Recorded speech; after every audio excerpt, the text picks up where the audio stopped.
All right, here's a stat that may surprise you. Violent crime in Louisville is trending down this year for the first time in 4 years. That's according to FBI crime data. In a one-on-one interview with LMPD's chief, WDRB's Dakota Sherrick examines how officers are making an impact. The latest LMPD numbers show a 17% decrease in violent crimes compared to this time last year and 30% fewer non-fatal shootings. While those numbers point to a positive trend, Chief Shields recognizes there's still a long way to go.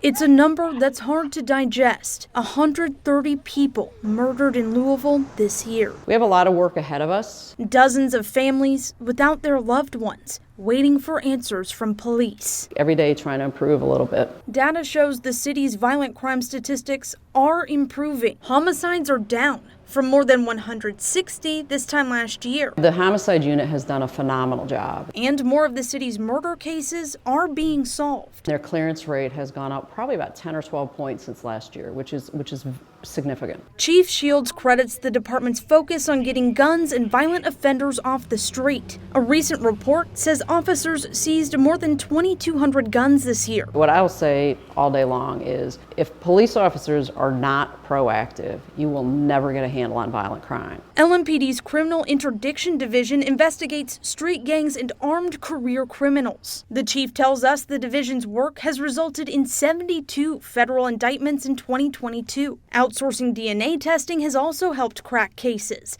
with result turnarounds now down from 2 years to just 6 weeks. And that's huge because you're dealing with a murderer who's on the street. And if you may not have other evidence to even have a suspect at that point. Despite that progress, the reality of it is, though, crime is still far too high. Just this week, LMPD investigated 2 random violent attacks in downtown Louisville. Someone was hit with a hammer outside of the Brown Theater. 2 others had their throats cut at 4th Street Live. In both crimes, police say the attackers didn't even know the victims. There's absolutely no reason someone should not be able to come to our city and get from point A to point B without that happening.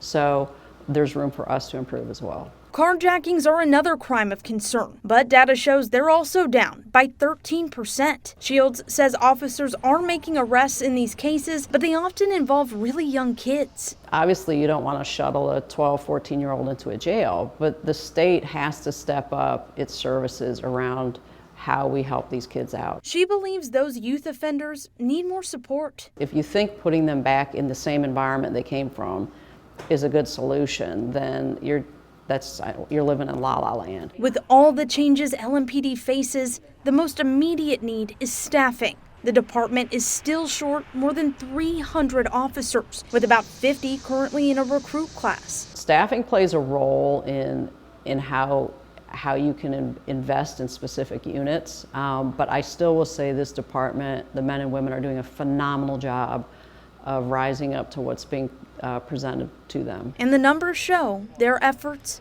are making an impact. Everyone wants to and has a right to be safe in their neighborhood, and that's our commitment to the community. In Louisville with photojournalist Emily Evans, Dakota Sherrick, WDRB News.